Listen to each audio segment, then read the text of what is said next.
morning. It's a pleasure to be here. You may be surprised to hear that over the next 20 minutes, I'm going to tell you nothing. What I'm going to do is share with you. Share details about how the team I lead at Everton works to support the club's key goals through engagement across digital platforms. I'm not going to be arrogant enough to suggest I've got all the answers, or suggest I can reveal a big secret for guaranteed success in terms of digital engagement. There's no such secret. Each organisation is different, with its own specific goals and its own unique audience. But what we all have in common is a sporting audience.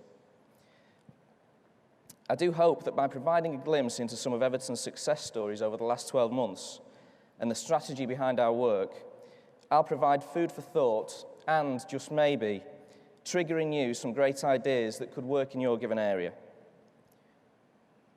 To provide context, as Andrew alluded to, Everton's digital work, specifically in social media, has received widespread acclaim in recent years. We may not have follower numbers or financial resources on the same scale as the Manchester Uniteds, Liverpools or Chelseas of the world, but in a recent respected report by UK agency Accepted Socially on the activity of Premier League clubs across social networks, we were ranked second only to Manchester City. And it's no coincidence that, whilst we have a very different budget to City and different objectives, we do share a focus on tone and engagement. I'll stress at this point that despite being a Premier League club, our digital budget is far from unrealistic. Much of our work is done with a tight budget, and sometimes no budget. And the one thing I've learned in all my time at Everton is that if you've got a goal, you can always find a means of achieving it, regardless of the budget. Our approach is simple. Understand the club's goals and set digital targets based on those goals.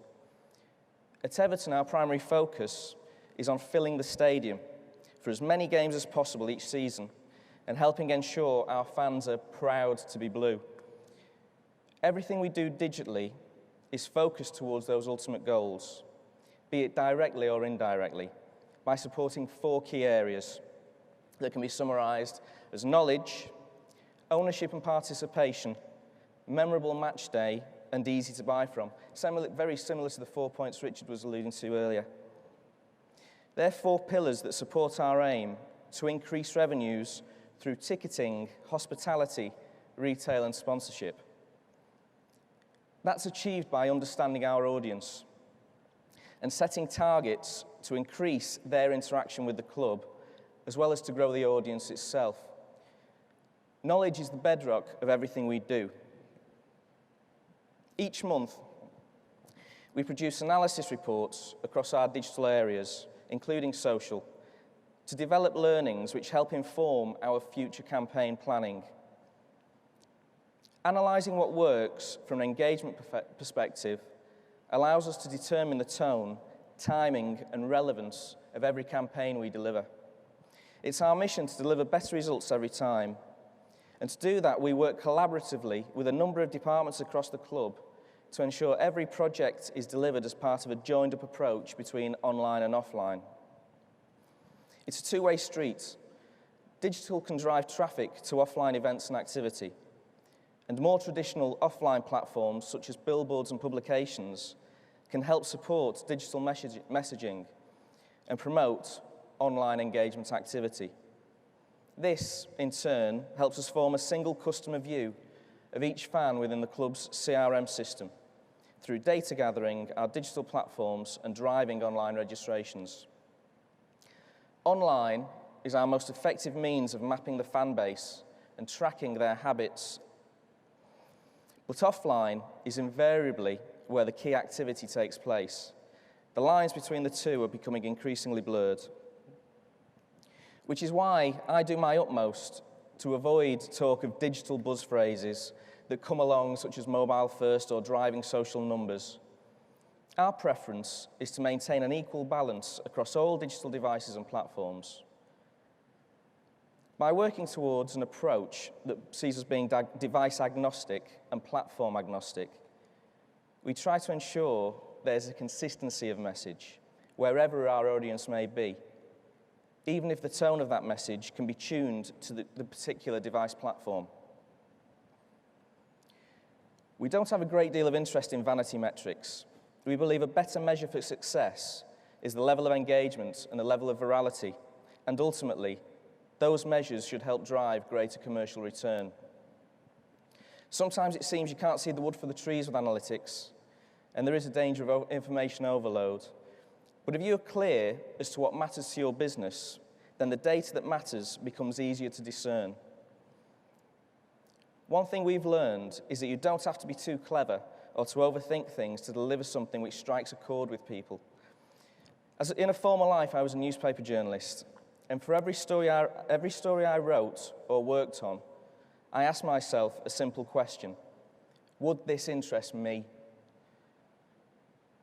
Strip away the technical facets of social media platforms, and they are essentially people having a conversation. And the most compelling and memorable conversations are those that touch you emotionally. The focus of our 2013-14 season ticket campaign was on what makes the experience of attending a game at Goodison so special. We took that and came up with concepts for a host of supporting digital initiatives. One of the most successful was called Make Their Day. Goodison's special atmosphere is thanks to the fans, so we wanted to reward those fans. We went out across our social accounts, web platforms, and offline publications, calling for nominations from Evertonians who most deserved a special surprise. We were inundated with entries, and that process in itself generated a social buzz and engaged supporters. But it really came to life after we'd picked our 6 recipients. Each week for 6 weeks, we sent a player, a camera crew, and select invited journalists to surprise an unsuspecting recipient with a free season ticket.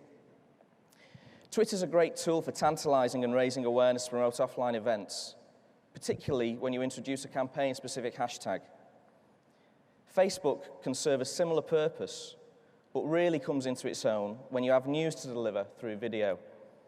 Image galleries and editorial links are also a great means of delivering that news. My challenge to the team at Everton was to produce a piece of video that would generate an emotional response. This is one particular video, and it was picked up internationally and transcended a traditional football audience.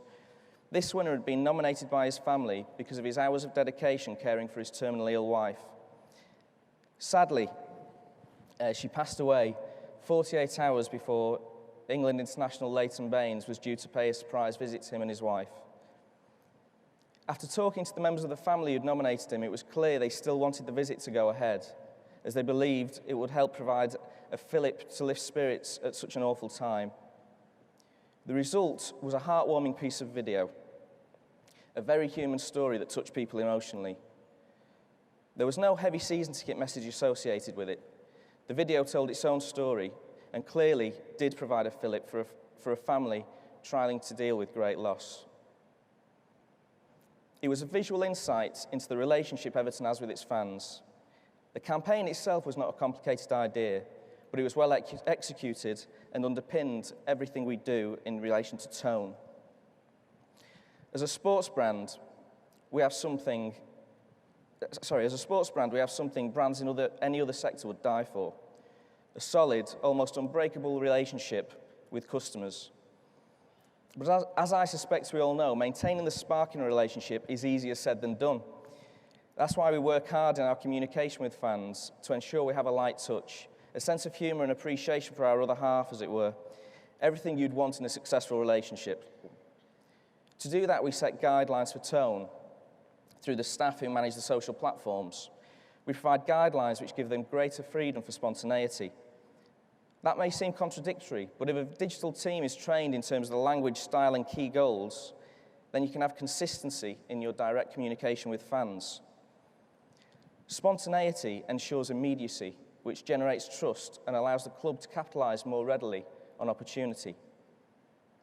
As our Twitter account, @Everton, unlike a relationship with WWE wrestler Fandango illustrates, Twitter is the perfect platform for conversation. And if you have confidence in your tone, then you can enter into direct conversations with fans, notable celebrities and other brands. It's a great tool for customer support and customer liaison, but it's also an excellent tool for simply having fun with your audience. Sometimes delivering mini-campaigns on social media needs no end goal or key target other than to entertain and generate positive chatter. Having a sense of humour in a few Twitter engagements can do so much more for brand perception than a more traditional and costly PR campaign ever could. Rick Wee is a case in point. Earlier this season, Everton were forced to postpone a home game against Crystal Palace because of a storm. It was a very difficult situation to deal with and left thousands of fans who were either already at the ground or on their way disgruntled. Social media is the perfect amplifier for those emotions, and a wave of anger from fans across social may have resulted in negative publicity and a change in the wider mood of the fan base at a time when there was a real feel-good factor galvanising the club and the fans. Instead, despite the demands of having to report the news of the postponement, we made sure at least one member of the digital team manned social. By doing so, we were able to identify a compelling story. Rick Wee is a Malaysian Evertonian who tweeted shortly before the confirmation of the postponement an image of himself inside Goodison, explaining he'd been a fan for many years, but it would be his first opportunity to see Everton play at his beloved Goodison Park. As we knew he was still in the stadium, we spotted an opportunity to not just respond to him on Twitter, but to engage with him personally. By acting quickly, we located him and gave him the chance to meet his heroes, and the story was played out on Twitter. The feel-good factor it generated when this photo was posted was enormous. It went viral. Very quickly, the mood on social media changed. The frustration and disappointment was being drowned out by a wealth of tweets and retweets about Rick and what the club had done to salvage his trip. It turned into a runaway train of media interest, and within 48 hours, Rick had been interviewed by Sky Sports News, BBC, NBC, and national TV in his native Malaysia. It has been reported across dozens of national newspapers and hundreds of websites. And we saw dramatic growth in social media numbers that week, all as a result of simply quick thinking and just reading the tweets of our fans. It's the perfect example of how proactive and reactive thinking on social can halt negativity. Sometimes it may seem the fans or the customers are an obstacle. In fact, they're the solution, and in this case, the resolution. Indeed, we took that concept one stage further earlier this year when we sat down to plan the announcement for our new kit supplier. With no kit to show off, we didn't imagine there'd be a great deal of interest from the media if we opted for the usual press conference and press release approach. So in order to help deliver the story, we decided to let the fans themselves make the announcement, in the hope the novel approach would secure additional coverage and increase social virality, which would in turn amplify the message that we'd moved to Umbro as our new kit supplier. And so the hashtag EFCFan11 was born.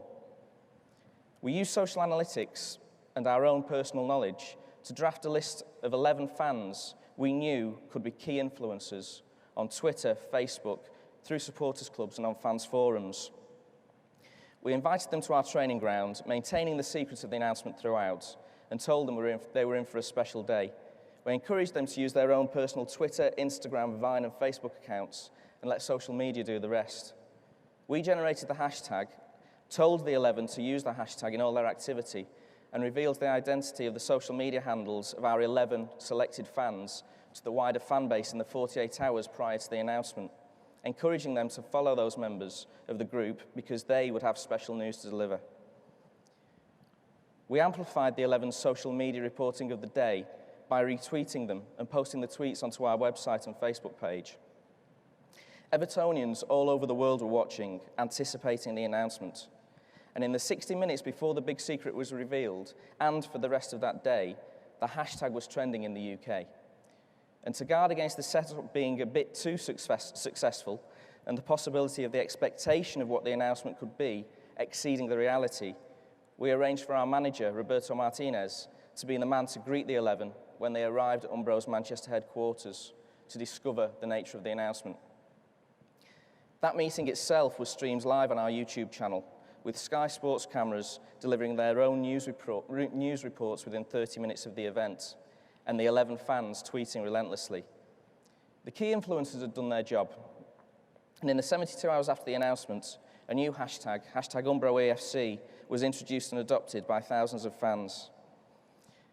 They created their own campaign, posting their own images of their favourite Umbro Everton kits from years gone by. It was a good example, yet again, of working within a tight budget whilst maintaining a consistency of tone. That brings us on to Blue Crimbo. The title itself helps you understand who our target audience was. Scousers, native Liverpudlians, the club's most local fans on the doorstep of Goodison's Park, where Crimbo is the colloquial way of referring to Christmas. The fans who are within 1 hour's drive of Goodison are our most important in terms of revenue, because they are our potential matchgoers. But whilst our focus may be local, by adopting that same local focus on social, we're able to nurture a global community with a sense of what it is to be an Evertonian. It isn't an approach adopted by all clubs.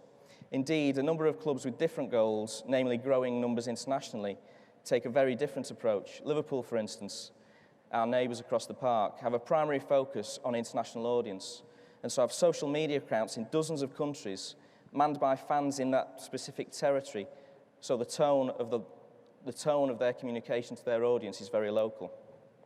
There's no right or wrong answer. It simply illustrates how different priorities can dictate a variation in tone. The aim of Blue Crimbo was not direct revenue generation through ticket sales or retail activation, although it did help support those areas. It was just simply to drive online registrations to increase our knowledge of the fan base and to make fans proud to be blue. But for it to work, for the offline activity to work, we needed a heavy online presence. Online, we introduced gamification to ensure the fans felt they were playing their part. We created a Blue Crimbo hub, which measured tweets, fan-generated content, visits to our blue stocking area, where fans could select their wish list of Everton-related Christmas presents, which they could then share on their own personal social media channels, and traffics the Blue Crimbo links themselves. The aim was to gather fan data through registrations within the Blue Crimbo hub. Having utilised online platforms to galvanise the Evertonian fan base on Merseyside and beyond, making the online community feel a part of the local Merseyside community, we then set about making it a very real experience on the ground, with online providing the looking glass for the watching world. Turning the streets blue involved a series of impromptu Everton street parties across the city, all focusing on the homes of worthy recipients. In this case, 93-year-old lifelong Evertonian Annie Carson. We turned up unexpectedly, providing social media clues and hints throughout the days leading up to each event to drive anticipation. And we also provided a 2-hour street party with singers, giveaways, and special guests to really turn it into an event. The focal point of each visit being the player, or as you can see here, the manager, getting the evening underway by surprising the fans selected. Media were invited, and the video of the events helped ensure the wider Everton fan base were aware of the activity. The feel-good factor the parties generated led to a massive surge of positivity about the club across social platforms. The aim of our Christmas activity was to be upbeat. Indeed, we now have a manager in Roberto Martinez who's relentlessly upbeat. His presence at the club helps us focus our campaigns on taking more risks, being more positive and daring. That aim is to ensure the image of the club is one the fans can be proud of, because if they're proud, they will naturally become stronger, more powerful advocates for the club. And that, in turn, increases the eagerness to engage and spend with Everton. We try to keep pace with advancements on platforms and utilise those advancements to achieve our goals. We always strive to keep one eye on the next opportunity or the new digital functionality that will help underpin our priorities and support everything we aim to do. And using learnings from the past provides an opportunity to understand where the audience is and can help to grow intelligence in terms of who they are and what works for them. It's always about people. If you truly understand the people you are talking to, you have a greater chance of truly engaging with them. As I said at the outset, I'm not going to say that if you replicate our ideas or approach, it will work for you. Far from it. The key is understanding your own audience and then focusing your activity towards them in a way that engages them. A joined-up CRM system that helps you close the loop in terms of understanding the activity and habits of those fans is the first step. Increasing that data pot through interactive and engaging campaigns that work effectively offline and online is the next step. And hopefully, when you have an engaged audience, you'll begin to see the results in terms of your ultimate goals. As a football club, the ultimate measure is how the team's performing on the pitch, and I can't influence that. But I can capitalise on the good times and put work in place to ensure that any negativity around the harder times is minimised. So there we have it. I hope I haven't bored you too much, and I hope it's provided a little food for thought in terms of why we do the things we do and what's worked for us. Thanks for your time. It's been a privilege.